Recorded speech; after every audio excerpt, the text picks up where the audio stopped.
Abra. Changos. Nothing.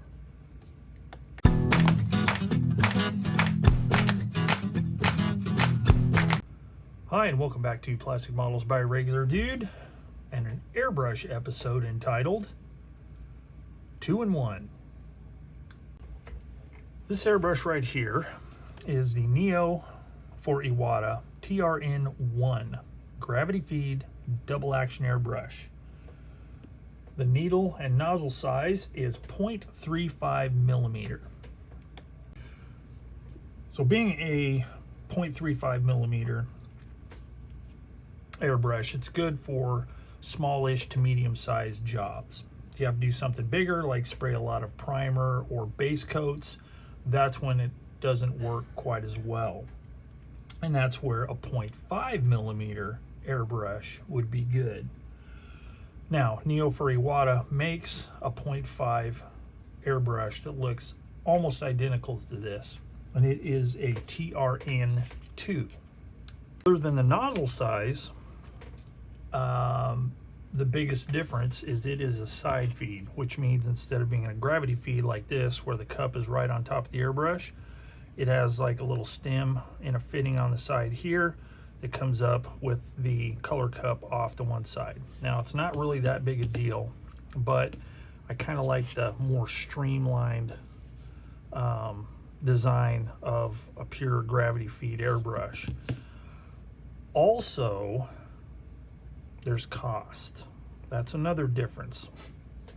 So if you wanted to have the same type of airbrush with a trigger pull on it and double action, and you opted to go for the TRN-2, that would set you back about $150, at least on the first website that I pulled up on the internet for a somewhat well-known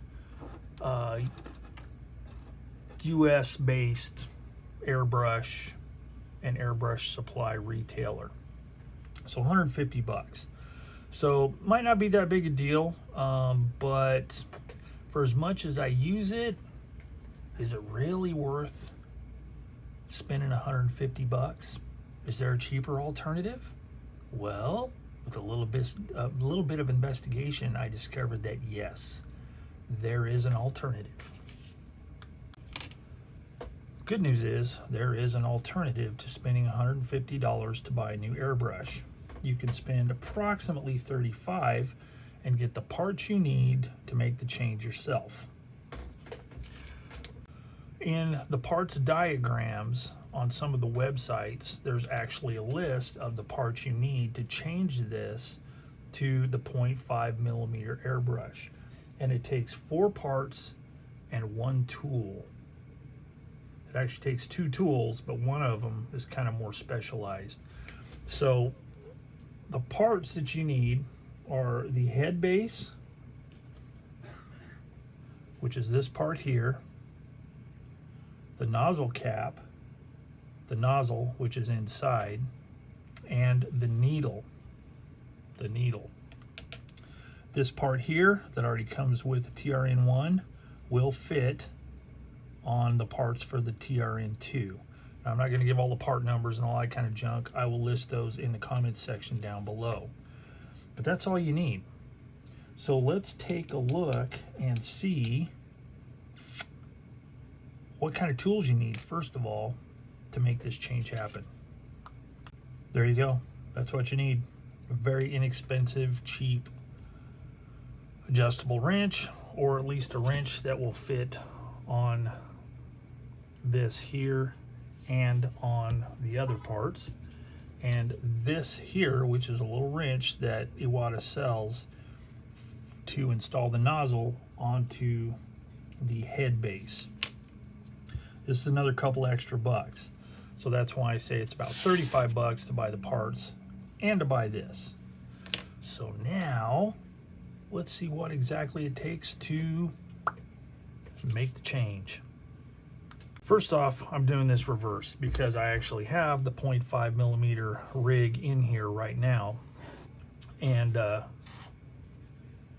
changeover is the same either way. So in this case, it's going to work because I need to use 0.35 for some work I'm getting ready to do. So here we go. First thing, remove the needle stop assembly. What this is, it has a adjustment here to limit how far back this goes, which limit the needle, how far the needle goes, to limit how much paint is allowed to come out of the nozzle once you pull it to full stop. That comes off first. Next part, take the protective cap off, set that aside. Then take the nozzle cap off, which is this part right here.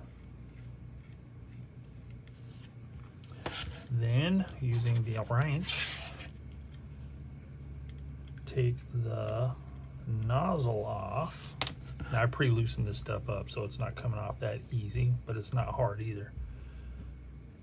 Okay, take the nozzle off, being very careful not to damage the needle. Why didn't I take the needle out the back? Well, I'll show you here in a minute. So, and once you do this, once you change this over, it's not even really necessary to take this off. I'm just showing how all the parts come apart and go together.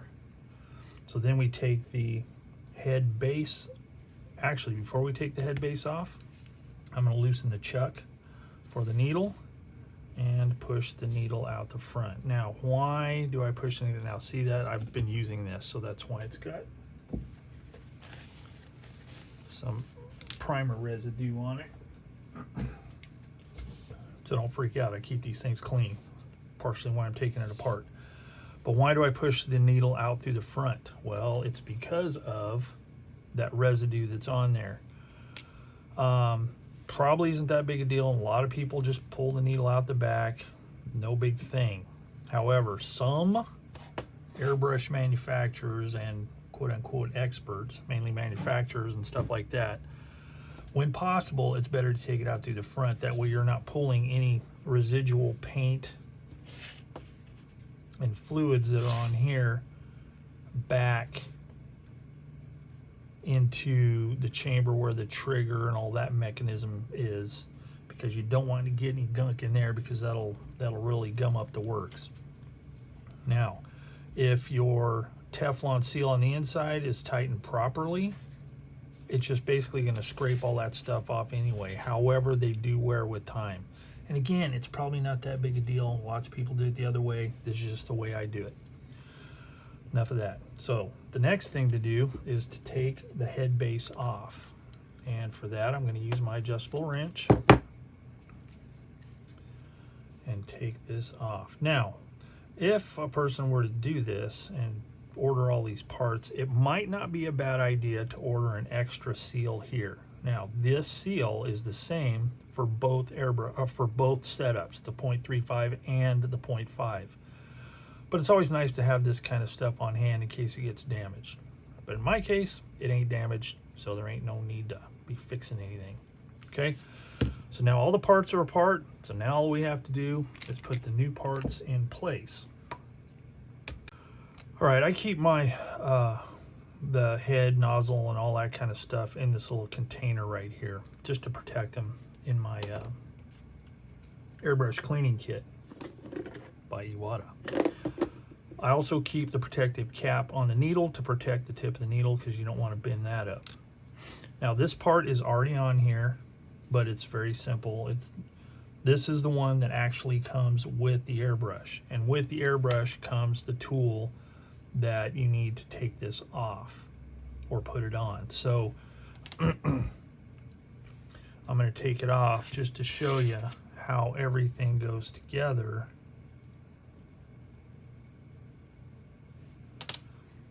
Whenever you get it from the manufacturer.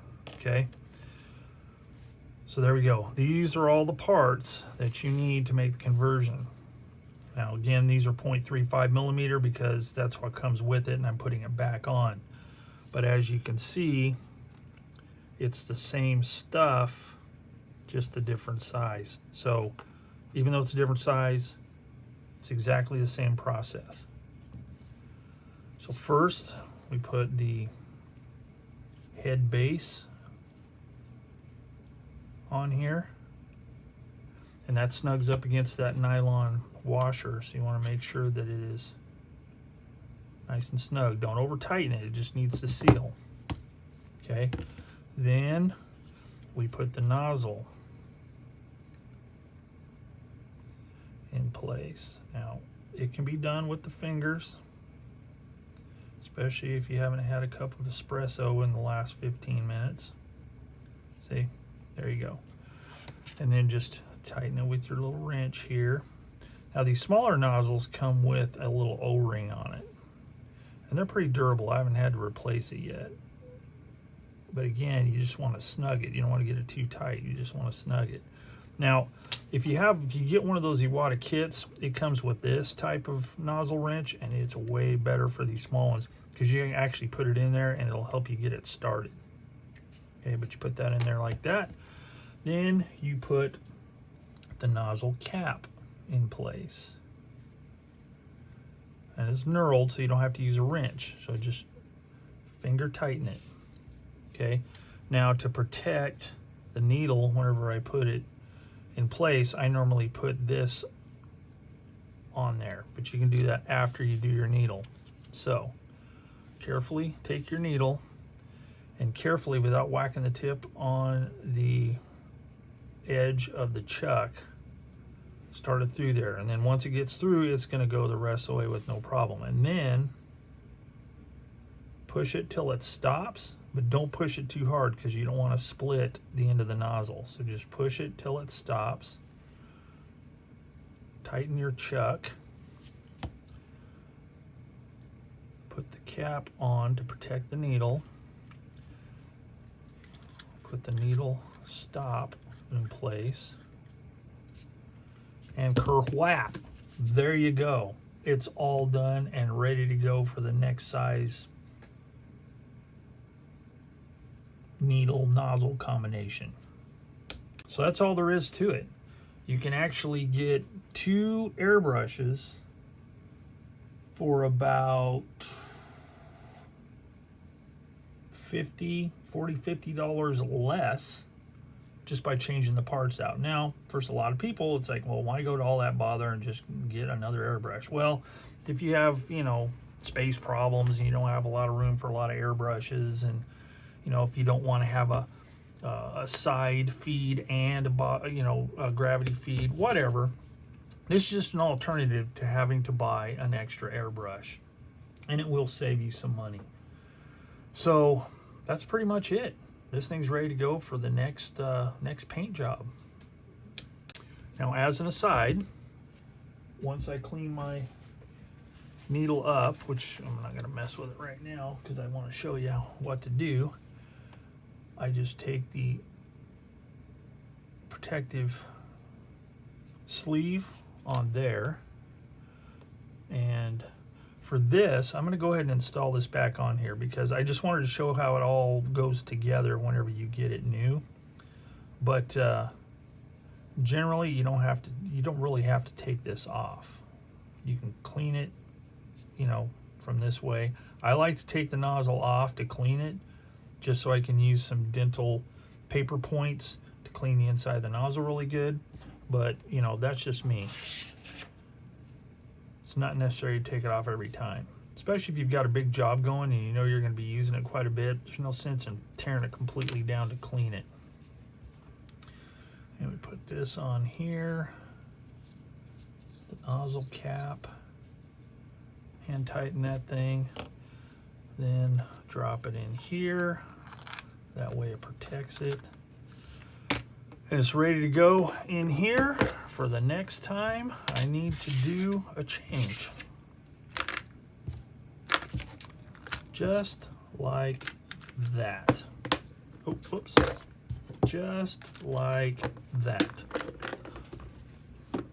All right, so there we go. Ready to paint. That's it. So even though the magic wand didn't work at the beginning of the video, with just about 5 minutes worth of work, again, a whole lot less time to do the actual work than the time it takes to explain it and demonstrate it. Very easy, very quick. If you don't mind slinging tools, you're good to go. So that's it. that's how to make a 2-in-1 out of your airbrush. Now this may be totally applicable to other brands of airbrushes as well. I just want to demonstrate this one because it was one I pondered on for quite a while, and because I like this particular style of airbrush. So that's it. Thanks for watching Plastic Models by a Regular Dude and my 2-in-1 airbrush demonstration. If you like this video and you want to see more videos similar to this, more, constructive type of, tool, airbrush, blah, blah, blah, related kind of stuff, let me know in the comments. Let me know if you like this type of video. If you didn't, you can tell me you didn't like it. Either way. So anyway, that's it for now. Thanks for joining me here on Plastic Models by a Regular Dude. Until I post something else, I'll see you all sometime later.